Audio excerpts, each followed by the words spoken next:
के बसंत काजी, सम्माननीय राजीव शुक्ल जी,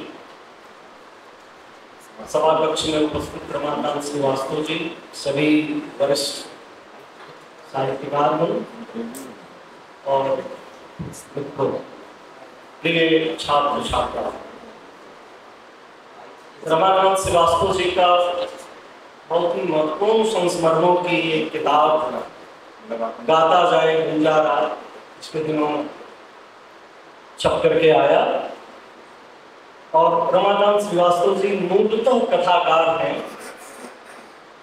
लेकिन 5 दशकों तक उन्होंने बहुत लंबे समय तक साहित्यिक संगठनों में, विभिन्न संस्थाओं में उन्होंने बहुत सारे लेखकों, कवियों के साथ काम किया और बहुत सारी स्मृतियां उनके पास उनको लेकर के है। मित्रों, मुझे लगता है कि स्मृति जो है वह मनुष्य का अविभाज्य हिस्सा है। मनुष्य एक ही साथ वर्तमान की चिंताओं में, इसके साथ वह भविष्य के सपनों में और अतीत की स्मृतियों में साथ साथ जीता। एक ही साथ वह 3 बिंदुओं पर जीता। आप एक स्मृतिहीन मनुष्य की कल्पना नहीं कर सकते। और यह जो स्मृतियां होती हैं वो तरह तरह की स्मृतियां होती हैं। कुछ स्मृतियां बहुत ही सुई की नोक की तरह चुभती हैं और उन स्मृतियों से हम छटपटाते हैं। कुछ स्मृतियां बहुत सुखद भी होती हैं और कुछ स्मृतियों के साथ साथ पूरा देश, काल और समाज भी उभर कर आता है। हमारे हृदय की शिला पर अंकित वैसी स्मृतियां जिसका आगे आने वाली पीढ़ियों के लिए, लोगों के लिए, समाज के लिए बहुत महत्व होता है। और वह जब रचनात्मकता की काया में ढलकर जब हमारे सामने आता है तो उसे हम संस्मरण कहते हैं। मनुष्यों की स्मृतियों के साथ मनुष्य, मानवेतर प्राणी, पशु पक्षी भी उसमें शामिल होते हैं, प्रकृति भी शामिल होती है और सभी एक तरह से हमारी स्मृतियों के हिस्सा होते हैं। हम जिन लोगों के साथ जीते हैं उनके साथ प्रेम का, विरोध का, बहस मुबाहिसे का, कई तरह का संबंध बनता है और इन्हीं संबंधों की आड़ी तिरछी रेखाओं से हमारा जीवन बनता है और एक तरह से उसी जीवन की जो स्मृतियां हैं वो किसी न किसी रूप में संस्मरणों में आती। रमाकांत श्रीवास्तव जी के जो संस्मरण है उसका जो रंग स्थल है वह मुख्य रूप से इंदिरा कला संगीत विश्वविद्यालय है और उसके साथ साथ जो मध्य प्रदेश साहित्य सम्मेलन के द्वारा आयोजित विभिन्न तरह के जो रचना शिविर होते थे और रचना शिविर में तरह तरह के लेखक आते रहते थे, वे शिविर और उसके साथ साथ उनका विश्वविद्यालय का माहौल, वातावरण इस पूरे संस्मरणों के केंद्र में। मित्रों, मुझे लगता है कि आज विश्वविद्यालय एक मरती हुई संस्था है। पहले भी विश्वविद्यालयों में कुछ ऐसे लोग होते थे जिनको नहीं होना चाहिए था। अपने एक संस्मरण में इन्होंने जिक्र किया है कि हमारे देश के बहुत ही महत्वपूर्ण नाटककार हबीब तनवीर जी जब इनके यहाँ गए एक कार्यशाला वर्कशॉप के संदर्भ में तो अपने साथ कुछ गधे लेकर गए। तो इन्होंने कहा कि भाई आप ये गधों को लेकर के क्यों आए, इसकी जरूरत नहीं थी, हमारे यहाँ भी ये मिल सकते थे। तो उस समय बहुत कम लोग मिलते थे। आजकल मुझे लगता है कि विश्वविद्यालय परिसरों में उनकी भरमार है। आजकल जो लोग चुने जा रहे हैं, जिस तरह के लोग विश्वविद्यालयों में, उनका भक्त होना बहुत जरूरी है, उनका आस्थावादी होना बहुत जरूरी है। उनका तर्क से विरोध और विवेक से विरोध होना बहुत जरूरी है। मुझे लगता है कि वो उनका सबसे बड़ा प्रमाण पत्र है जिसके आधार पर वो चुने जाते हैं। आजकल एक तरह से विश्वविद्यालयों का समय नहीं, मैं कहता हूं कि ये संस्थानों का और इंस्टीट्यूट का समय है। विश्वविद्यालय सिस्टम में बहुत तरह की ज्ञान धाराएं आपस में टकराती थी और उससे एक नई तरह की चीज निकल करके सामने आती थी। लेकिन आज आप देखेंगे एक ही तरह के इंस्टीट्यूट है, या तो वो टेक्नोलॉजी के हैं या फैशन के हैं या और किसी भी चीज के, जहां एक तरह से संवाद नहीं, ज्ञान के बीच में अंतरक्रिया नहीं।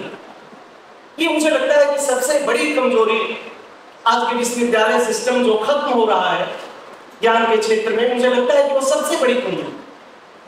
ये जब संस्मरण लिखते हैं तो एक छोटा सा विश्वविद्यालय, एक कस्बे का विश्वविद्यालय, लेकिन वो विश्वविद्यालय कितना ज्ञान की दृष्टि से, कला की दृष्टि से, साहित्य की दृष्टि से कितना उर्वर है। एक लेखक को, एक कवि को, एक वहां के शिक्षक को वो एक तरह से कितनी स्वतंत्रता देता है विविध तरह के कार्यक्रमों को आयोजित करने के लिए, विविध तरह के साहित्यकारों को बुलाने के लिए, और उससे एक बहुत ही रचनात्मक माहौल बनता है वहां का। और एक तरह से बहुत सारे जो लेखक कवियों के संस्मरण है वो उसी इंदिरा कला संगीत विश्वविद्यालय से जुड़े हुए हैं। मित्रों, इसमें एक सबसे महत्वपूर्ण संस्मरण जो इस किताब में है वो काशीनाथ सिंह जी से संबद्ध है। काशीनाथ सिंह जी खुद बहुत ही महत्वपूर्ण कथाकार हैं और इसके साथ साथ बहुत अच्छे संस्मरण लेखक भी। और मुझे लगता है कि रमाकांत श्रीवास्तव जी का व्यक्तित्व और काशीनाथ सिंह का व्यक्तित्व कहीं ना कहीं मिलता जुलता है। दोनों एक तरह से बहुत ही फक्कड़ किस्म के व्यक्ति हैं, चिंताओं को एक तरह से हंसी में उड़ाने वाले व्यक्ति, बहुत ही गंभीर नहीं, लोगों से बहुत आसानी से घुल मिल जाना, ये सारी विशेषताएं कहीं न कहीं दोनों में थी। इसलिए मुझे लगता है कि उनको लेकर के जो उन्होंने संस्मरण लिखे हैं वो इस पूरी किताब का बहुत ही महत्वपूर्ण संस्मरण है। और एक बड़ा साहित्यकार एक छोटे से कस्बे के विश्वविद्यालय में आता है तो किस तरह से वो छात्रों के साथ, विद्यार्थियों के साथ कैसे घुल मिल जाता है। कुछ जो प्रोफेसर लोग हैं जो उसी विश्वविद्यालय के हैं, उनको बड़ी चिंता होती है, ये तो इतने बड़े लेखक हैं और छात्रों से इस तरह से घुल मिल जाते हैं, उनको बहुत परेशानी होती है और वो मना करते हैं कि भाई आप इस तरह से छात्रों के साथ ज्यादा घुलिए मिलिए नहीं। तो उस संस्मरण में जिक्र आया है कि भाभी जी के पास एक दिन आते हैं रमाकांत श्रीवास्तव, उस प्रोफेसर को लेकर के, मैं उनका नाम नहीं ले रहा हूं, और कहते हैं कि देखिए हमारे एक नए बाप पैदा हो गए हैं जो मुझे सिखाते हैं कि मुझे क्या करना चाहिए और मुझे क्या नहीं करना चाहिए। तो इस तरह से एक व्यक्ति, एक बहुत बड़ा रचनाकार, किस तरह से छोटे और बड़ों का भेद नहीं करता है। मुझे लगता है कि मित्रों, जब तक हम अपने विद्यार्थियों के साथ दोस्ती का संबंध कायम नहीं करेंगे, मित्रता का संबंध कायम नहीं करेंगे, तब तक एक बेहतर शिक्षक और छात्र का संबंध नहीं हो सकता। तो एक तरह से मित्रता का संबंध उन्होंने अपनाया और उन सारी चीजों को उन्होंने रेखांकित किया। एक दूसरा बहुत ही महत्वपूर्ण संस्मरण इसमें है स्वयं प्रकाश जी को लेकर। स्वयं प्रकाश जी हिंदी के बहुत बड़े कथाकार हैं, लेकिन मित्रों जो जितना बड़ा होता है वो उतना ही सरल और सहज भी होता है। और स्वयं प्रकाश जी इतने ही सरल और सहज व्यक्ति। हम बहुत सारे लेखक लोग हैं वो हम अपनी सुरक्षा चाहते हैं, भविष्य की सुरक्षा, नौकरी की सुरक्षा, परिवार की सुरक्षा, और उसमें चाहते हैं कि हम लिखें। लेकिन स्वयं प्रकाश जी एक ऐसे लेखक थे जिन्होंने भविष्य की चिंताओं को हमेशा दूर रखा। कम से कम 10-12 नौकरियां उन्होंने पाई और नौकरियां छोड़ी। नौकरियों को वो जूते की नोक पर रखते थे। किसी से कुछ विवाद हो गया, किसी से कुछ हो गया, तुरंत नौकरी को छोड़ दी। वो मूलतः जो थे वो टेक्नोलॉजी के, इंजीनियरिंग के छात्र, लेकिन उन्होंने इंजीनियरिंग के काम को छोड़ करके फिर फिल्मी दुनिया में चले गए। फिर उन्होंने हिंदी से एमए किया, पीएचडी किया, कहीं किसी संस्था में वो हिंदी अधिकारी भी बने। तो तमाम तरह के नौकरियों को वो पाते रहे, छोड़ते रहे, अपने परिवार की चिंता को छोड़ करके, अपने भविष्य की चिंता को छोड़। मुझे लगता है कि एक मध्यवर्गीय लेखक में यह साहस होना एक बहुत बड़ा गुण है। दूसरी सबसे बड़ी जो चीज उनके भीतर थी, स्वयं प्रकाश जी के भीतर, कि वे अपने सारी चीजों के साथ साथ इस तरह से ये करते थे कि उनका अनुभव संसार बहुत व्यापक था। मुझे लगता है कि किसी भी बड़े लेखक की सबसे बड़ी खासियत ये होती है, अक्सर लेखक, बहुत प्रतिभाशाली लेखक लिखते हैं और अपने आप को दोहराने लगते हैं। दो चार कृतियां आई और अपने आप को रिपीट करने लगते हैं, दोहराने लगते हैं। इसका सबसे बड़ा कारण ये होता है कि उनका अनुभव संसार बहुत छोटा होता है। लेकिन जिस व्यक्ति के अनुभव संसार बहुत विराट हैं, बड़े हैं, चाहे वो प्रेमचंद हो या नागार्जुन हो या स्वयं प्रकाश, वो निरंतर नया नया काम करते चलते हैं। हमेशा उनके साहित्य में नवीनता होती है।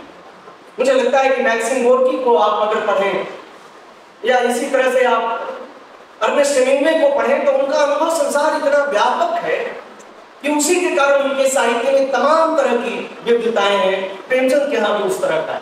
तो स्वयं प्रकाश का बहुत ही विराट अनुभव था और उस तरफ लेखक ने कहीं न कहीं इशारा किया है। उसी तरह से नागार्जुन पर भी इसमें एक संस्मरण। मित्रों, मुझे हमेशा लगता है कि यह जो दुनिया है जिसमें हम जीते हैं वो सिर्फ जीवितों की दुनिया नहीं है। ये दुनिया उन लोगों के भी है जो कल तक हमारे साथ थे और आज नहीं। और लेकिन जिस दुनिया में हम रहते हैं उसको बनाने में उनका भी बहुत बड़ा योगदान है। तो वैसे लोगों को भी संस्मरण की जो विधा है वो एक तरह से याद करती है। बहुत सारे लोगों से हम नहीं मिलते हैं।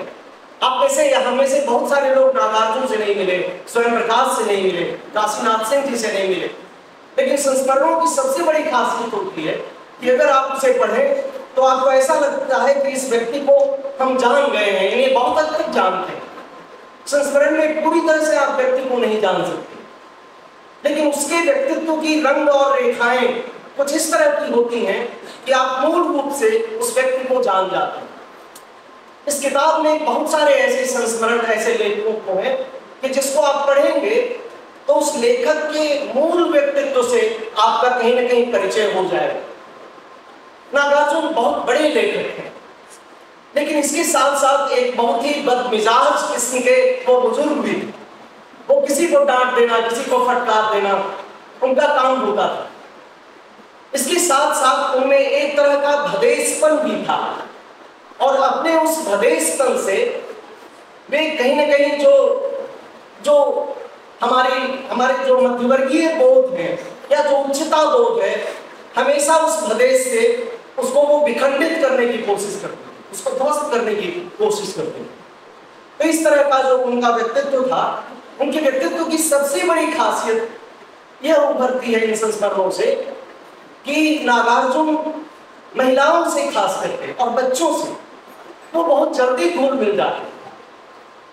मुझे लगता है कि नागार्जुन का बहुत बड़ा परिवार था इस देश में।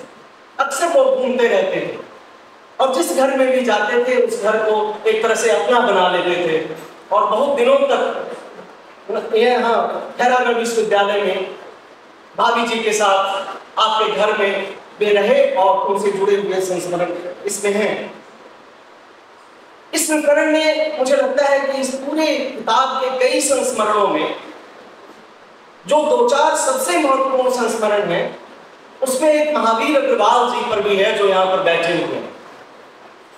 इस संस्मरण को मैंने कभी हंस में पढ़ा था इस किताब के आने के पहले और मुझे सचमुच ऐसा लगा था कि ये बहुत ही महत्वपूर्ण संस्मरण है जो न सिर्फ महावीर अग्रवाल जी के व्यक्तित्व को बल्कि उनकी निर्मिति, महावीर अग्रवाल कैसे बने, वो कल आपसे कह भी रहे थे कि मैं तो संघ का आदमी था, लेकिन एक संघ के आदमी को किस तरह से वामपंथी धारा की तरफ मोड़ देने का काम लेखक ने किस तरह से किया और लेखक के संगठन ने किस तरह से किया। वे कैसे प्रगतिशील लेखक संघ से जुड़ते हैं, कैसे पत्रिका के संपादक बनते हैं, किस तरह से उनके व्यक्तित्व में वे भौतिक ध्रुव के तबके एक बार कोई चीज ठान लिया तो उस काम को वो पूरा करेंगे। बहुत ज्यादा परिश्रमी, आज भी जितना काम वो करते हैं हम में से बहुत सारे लोग उसका आधा काम भी नहीं करते हैं, जितना मेहनत करते हैं, जितना श्रम करते हैं। तो इनका श्रम, इनकी मेहनत, इनको ठान लेने वाली इनकी क्षमता, ये सारी विशिष्टताओं को उन्होंने इस पूरे संस्करण में उभार कर लाने का काम किया। और इसके साथ साथ जैसा कि कल से बात हो रही है कि आपके व्यक्तित्व की बड़ी खासियत है रमाकांत जी की, कि उनमें एक तरह का व्यंग का चुटीलापन, एक तरह का वो चीजों का कभी कभी मजाक भी उड़ाते हैं, तो वह चुटीलापन, वह व्यंग मुझे लगता है कि संस्मरणों में भी उसी तरह से ढल करके आया है किसी न किसी रूप। दो व्यक्तियों के ऊपर संस्मरण उन्होंने और लिखे जो कल तक हमारे साथ थे और आज हमारे साथ नहीं है। उसमें एक कमला प्रसाद जी और दूसरे ललित सुरजन। ललित सुरजन जी ऐसे व्यक्ति थे जो मुझे लगता है कि छत्तीसगढ़ में और मध्य प्रदेश में सब लोगों को साथ जोड़कर चलते, सबको साथ लेकर चलते। एक बहुत ही विविध तरह के व्यक्तित्व, संपादक भी थे, अनुवादक भी थे, प्रगतिशील लेखक संघ से जुड़े थे, रोटरी क्लब से भी जुड़े हुए थे, तमाम तरह की संस्थाओं से जुड़ा हुआ, सबको साथ लेकर के चलना, निरंतर लिखना पढ़ना। तो इन सारी विशेषताओं को उन संस्मरणों के माध्यम से आपने उभारा है। इसके साथ साथ उन्होंने यह भी दिखाने की कोशिश की है, जिस व्यक्ति पर भी संस्मरण लिखा है अगर उसकी कमजोरी है तो उसकी कमजोरियों की तरफ भी रमाकांत श्रीवास्तव ध्यान दिलाते हैं।